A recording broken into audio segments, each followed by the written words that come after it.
Hi, I'm Lisset King. And I'm Brittney King. And welcome to Honest Feedback, a little podcast. We're going to be big and strong. A little big podcast in this corner of the interwebs. We're so excited that you're here. We like to offer a little advice, perspective, a different point of view on your problem. Mm-hmm. We don't have the answer. We have an answer. Mm-hmm. And or maybe five. or 6 or 7.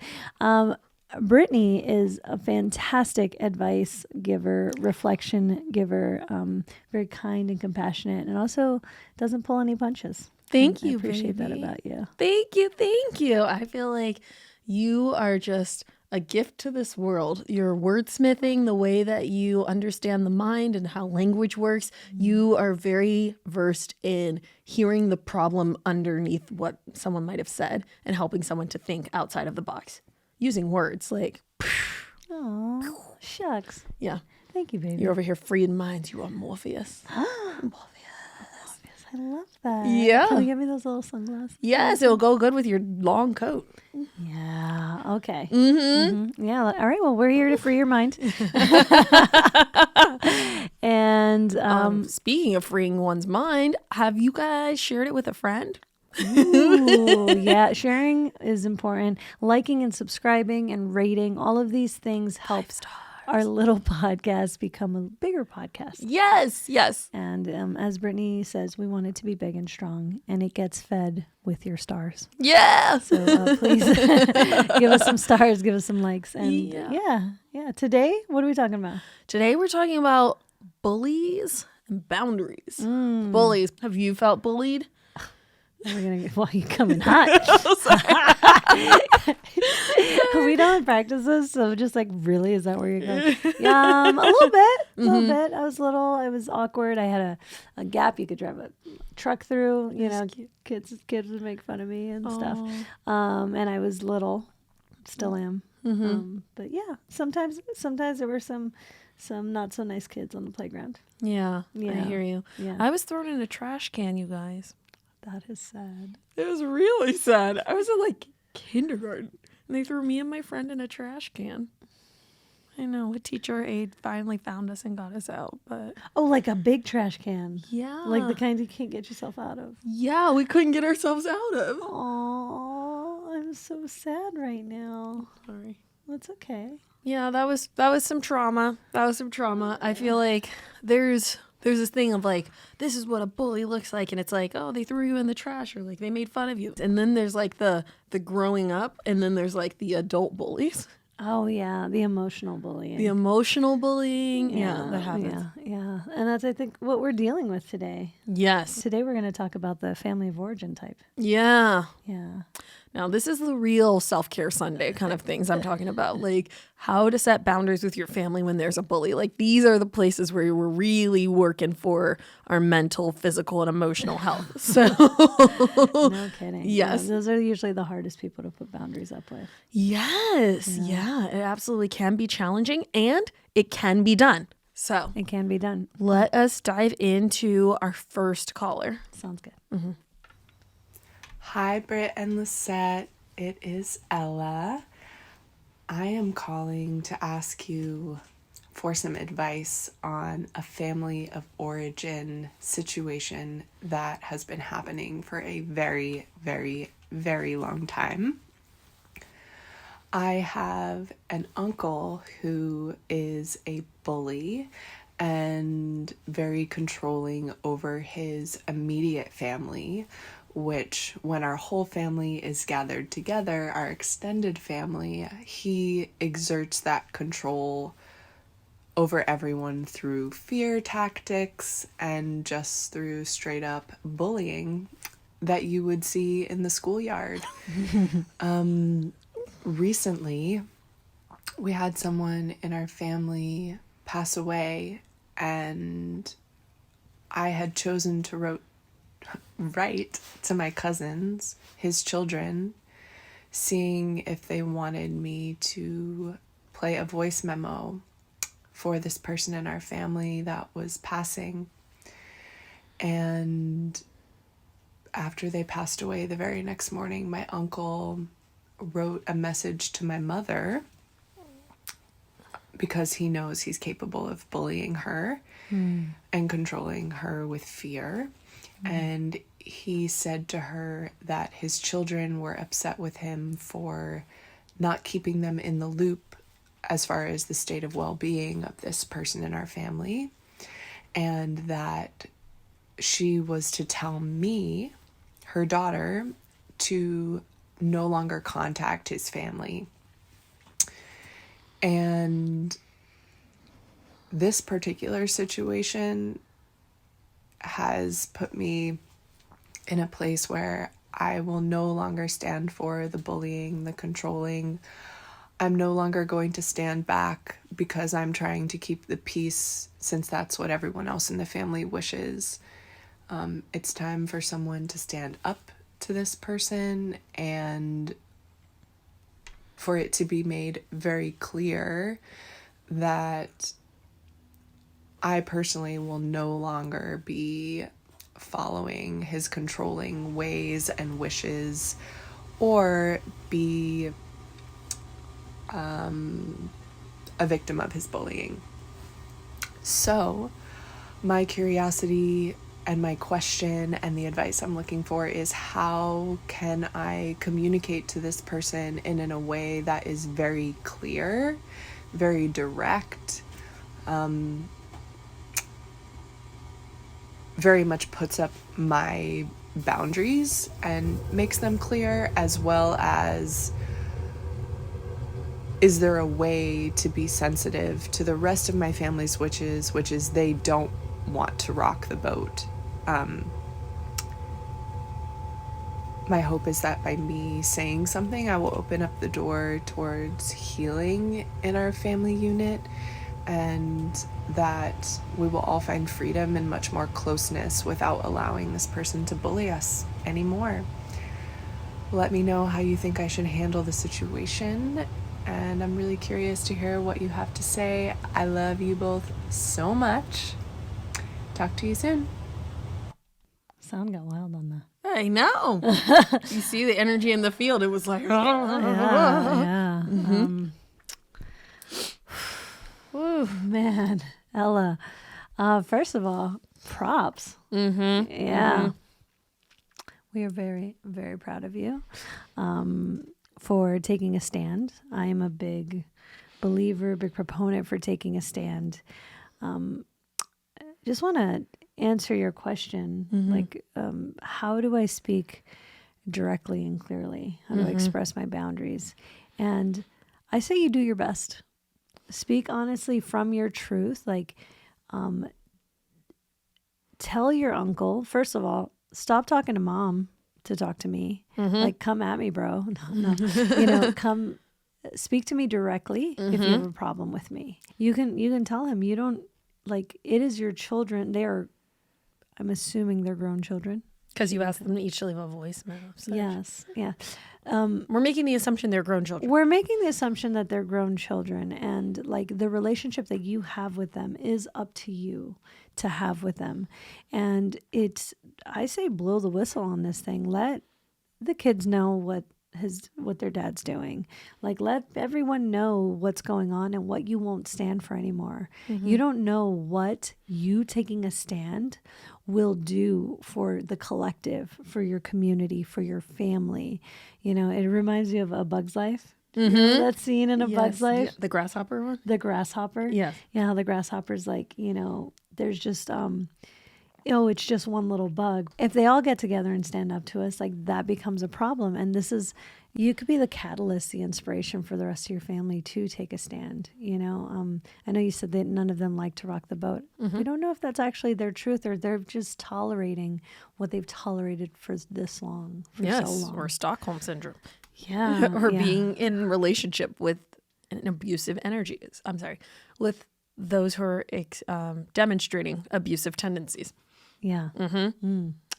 I love it. Do you have something to say to this? I know you've got something to say to this. Something to say. Say your thing. Oh my gosh. I feel you so much. I literally had like a direct parallel situation with an uncle who was bullying me. And it was just such a difficult situation. It too was after a family member passed, and emotions are high, and it was really challenging to interact with him because he was withholding part of my inheritance from me that the past family member had left for me. And what made it even more complicated was the family member who had passed had molested me. So I had a whole bunch of feelings. I had not shared that truth with the family of like what had happened to me. And then for something to be being taken from me, how I felt it, if I felt the energy of something's being taken from me, withheld, however you want to phrase it. In my soul, when I felt what was happening, my little girl was like, no, we will not be taken from again without our consent. Not from this man, not from any men from this lineage, like fucking no. And I was just like, I was overcome. Like she was like, I need a champion. Like you need to stand up for me because like no more taking, and it was like a deep moment of reflection with myself of like, am I going to do this? Am I going to take my uncle to court? Like, am I going to stand up for myself? Like, what does that look like? And when I got quiet with myself and I listened to my little girl who needed that champion, I was like, I will do what it takes. I will be the one to protect you. Like, you stand behind me.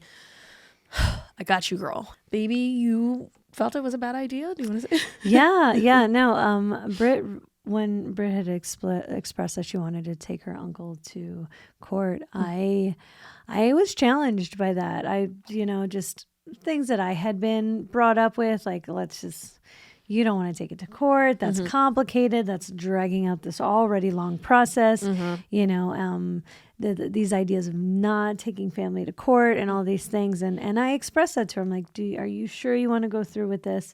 Here's my advice. And one of the things that I appreciate about us is we can give advice and each of us is an individual and can make their own choice. And she did. She chose to go after it. And honestly, it was the best thing she ever did. Like the amount of power that she got back in her life by taking that stand.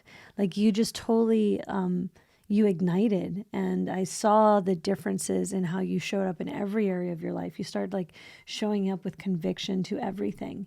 I think a lot of even just the unfolding of this podcast has come from the strength of you taking that stand there. So the difference it can make for you as an individual, Ella, to not stand for this and to stand up to him and to show and be that example to your family that we're not going to tolerate this anymore. Like yes. You heal when you take a stand, you heal 7 generations back, 7 forward. Like I truly believe that. Yes. It makes a world of difference. Like I'm a new person. My little girl said to me, like, I need a champion. Like that was not modeled to me in my childhood. Like there were lots of things going on and there was no champion to be found in my perception of what I experienced.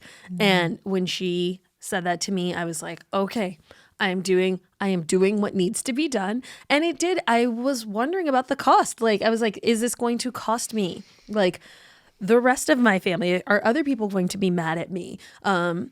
Is it going to strain the relationship with my grandmother who's not doing well? Like what are going to be the other costs that might come from this? So when you talk about being sensitive to your other family members, I hear you wanting to be sensitive and trying to keep the peace for everybody else. Like what cost is that costing you, And when I sat with my little girl and it was like, I need a champion. And I was like, I got you, girl. Like I accept that the cost might be high. And what I received back, not only did I win my court case.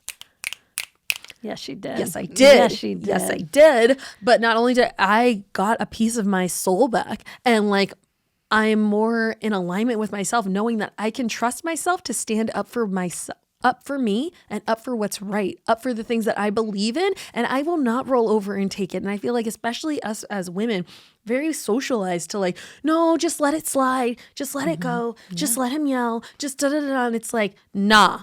You got the wrong bitch. Okay. Yeah. No, I am not the one and I will not do it anymore. Yes.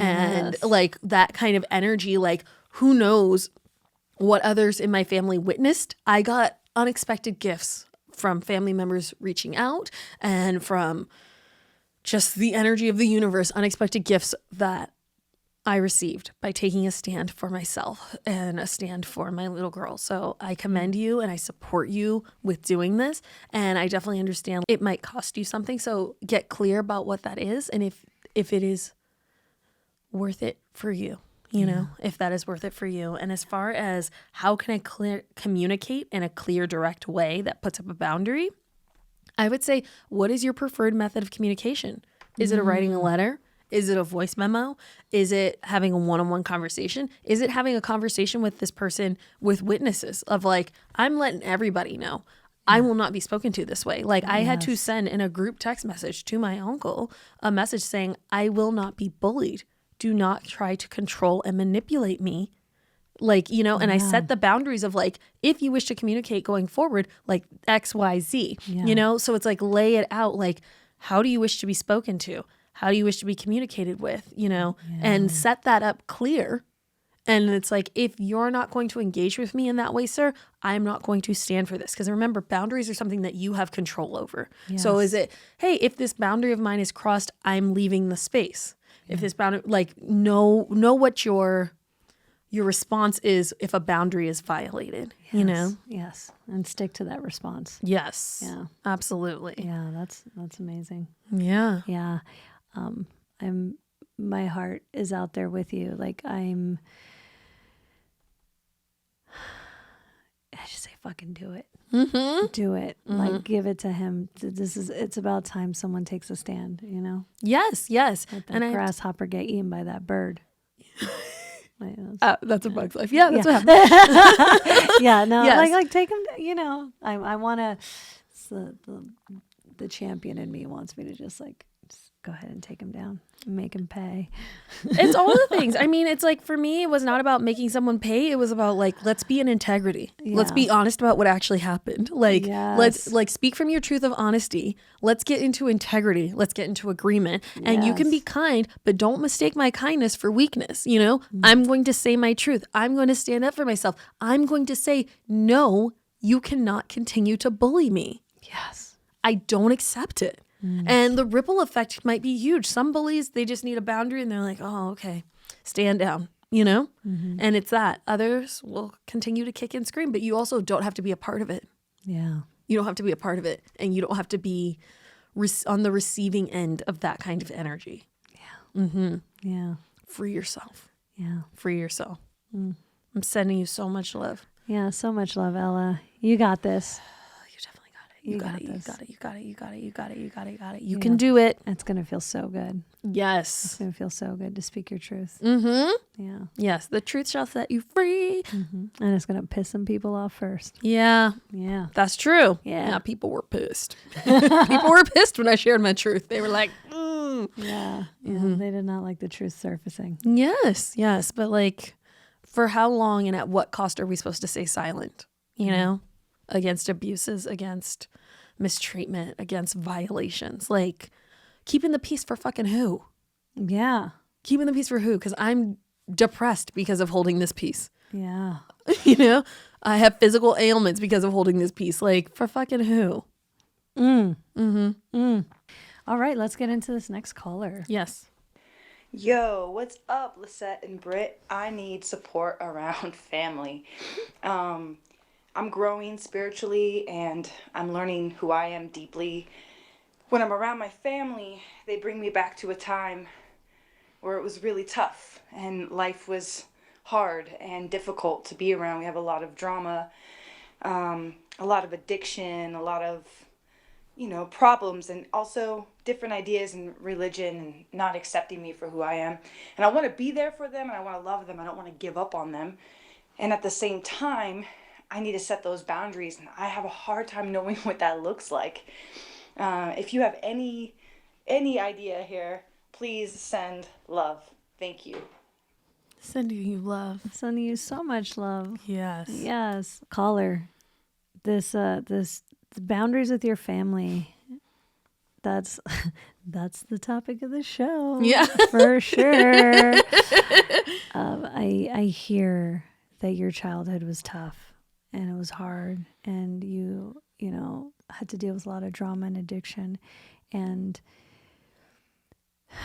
as we grow and a new part of us unfolds, it's really challenging to be up against the old way of life. You know, I can imagine how challenging it is for you to want to be a better person, to not be in this drama cycle and addiction cycle. I hear that your family is religious and struggling with them not accepting you the way you are, and yet you don't want to give up on them. Where is the space that you can continue to move forward in your life, interact with them with love, and not let it pull you back in? Yeah. Like, if you've ever heard of the crabs in a bucket analogy. Tell everybody. When you, I'm going to do my best. Mm-hmm. However, when there's a ton of crabs in a bucket, you don't have to put a lid on it, because the second one of them starts to crawl out, the other ones will pull it back down. Crabs. Yes. So it's really important for you to distance. How can you distance yourself in a healthy way where you're moving forward, you're taking care of your own mental health, your own spiritual growth, your own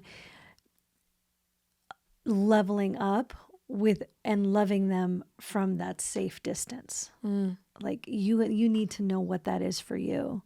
And it looks like spending less time with them, not talking to them all the time, or when you're holding space for them, maybe being like, hey, can we talk about, like, can we share some wins that are going on in our lives? You know, like you might have to steer the conversation, and that might not always be welcome at first or ever. But it is a very individual journey on this one. You have to like find what feels good for you. And, you know, you go into the fire. They always say, if you think you're grown, if you think you've done some work, like go spend a holiday with their family.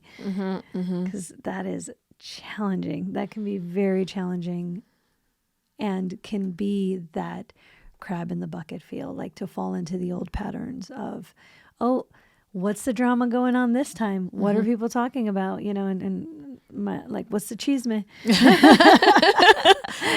Like you fall into those old patterns. And yeah, I just want to see you continue on this path, because it sounds like you came from some really hard stuff and you deserve to get out of that bucket. Absolutely. Yeah. Boundaries. I just want to acknowledge you for all the work that you've done and all the ways in which you've grown.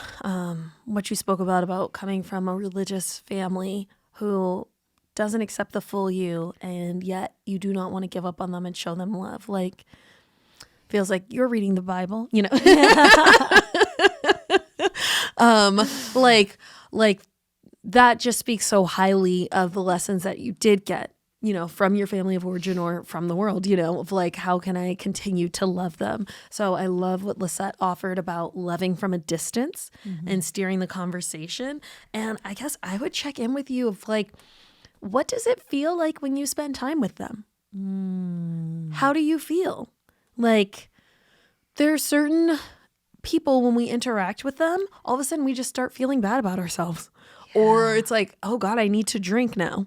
Like, in order to hang out with these people, I have to get fucked up. Been there. In order to hang out with these people, like, I have to have walls and then a moat with crocodiles and arrows and all these things like that, because the attacks come in nonstop. Like, I have to have defenses up, like, and the hypervigilance. How does that feel in your body? Like, yeah, I would start to take stock of like, literally, when I spend time with these people, how do I feel? How does my mental state change? And like, take note of those. Are these ways that you wish to be feeling? You know, like, does it feel good? How does it feel when you're with people who may or may not be saying things about groups that you identify with, or like making you feel wrong for being the truth of who you are, you know? Like, those kinds of things really take tolls on one's psyche and one's mental and emotional health. And then like in my experience, we revert back to some of our most basic ways of survival, things that might not have been healthy for us before. Like for me, it would have been like overeating. It's like, oh, going with the family, like we need all the food because that was the way of surviving, or we need all the wine, and it's like, those are crutches that I no longer need in my life where I am now. And spending extended time with family of origin, like those things come back really, really strong. So I would check in with like, what is happening in your physical body when you're spending time with them? Do you like the changes, or do you like how you feel when you're hanging out with them? Yeah. And then like, how do we adjust moving forward? Is it, instead of like going to hang out with them, like in their places, like their homes and stuff like that, is it like you guys go out places that are neutral, like a restaurant or like an amusement park or a fair or something like that? Like, let's go take a walk in the botanical gardens. Let's go to a butterfly sanctuary. Let's go somewhere different where there might not be as many triggers and things like that, where we can have a different experience with each other. And again, like, this is the place where you need to, I would say, use our voice and speak up. Yeah. When things are coming up, and someone says something that crosses a boundary for you or hurts your feelings, say, that hurt my feelings. That hurt my feelings. And I want to get to know you more and spend more time with you. But when you speak like that, I don't feel safe here. Yeah. And that can set the stage for your withdrawal, like from the relationship. If you tell them how you want to be treated and they don't treat you that way, then you enforce your boundary of pulling yourself out of the situation. And I hear you with not wanting to give up on them. Like, by all means, like, that's so challenging. Why is it giving up on them to not be around them all the time?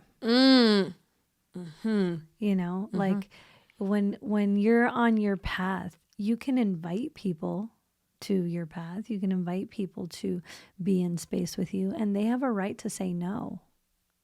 And if they say no, that doesn't mean that you have given up on them, or it's sometimes that language starts to come into like this like savior mentality. And people don't need to be saved, especially by anyone else. Yeah. Like, we are here to do our own work. The greatest gift you can give, the greatest example you can be, is doing your own work. And people could be inspired by that.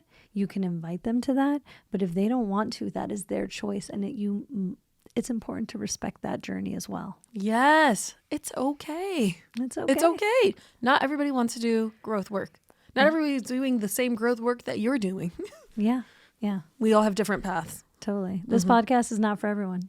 And that's okay. And that's okay. We want this to touch the people that it can serve. We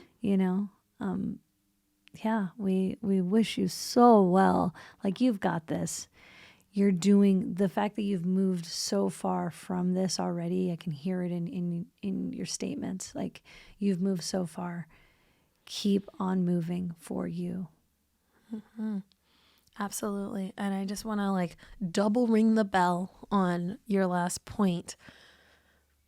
Not having someone in your immediate field does not mean that you've given up on them. Yeah. I feel like we have this whole way of thinking about things of like, oh, I was married for 19 years, but we got divorced, so it was like a failure, or like da-da-da-da-da. And it's like, these things don't have to mean that. You not spending every holiday with your family doesn't mean you've given up on them. You setting boundaries about how you wish to be treated and honoring yourself and making different choices doesn't mean you're giving up on them. There's lots of ways to love people. There are lots of ways to love people and support people. And it's like, how do we support people in the way that also is loving to ourselves? Yeah. Like, don't forget about the loving of yourself. Don't forget about the loving of yourself. Yeah. Girl, you're dropping wisdom today. You dropping wisdom. Yeah. All right. Thank you so much. We really want to thank our callers today for being vulnerable, being honest, sharing your truth. This is the work, y'all. This is not easy. It's not pretty when we speak our truths and use our boundaries. What did your What did your family member say? Oh, I about- had a family member tell me that boundaries were mean. Yeah. Mean, y'all. They're mean. And when you're talking to people like that, they may not receive it with the love. The boundaries aren't something you're doing to be loving to other people. It's what you're doing to be loving to yourself. Yes, and you matter. You're important. Your needs matter. Your voice matters. How you feel matters. So this is the non-glamorized, non-Instagram, non-sexy version. But like, this is the real work. This is the growth work that makes the difference. This is the growth work that affects generations. This is the growth work that can affect the rest of your life. Yeah. So like, be in integrity. Be kind, especially to yourself. Yeah. And if you have a question that you would like to be answered, we are here. You can leave us a voicemail at 971-895-4111. Give us your name, your pronouns, and your question. Yeah, and we look forward to answering your question. And just as always, be honest with each other.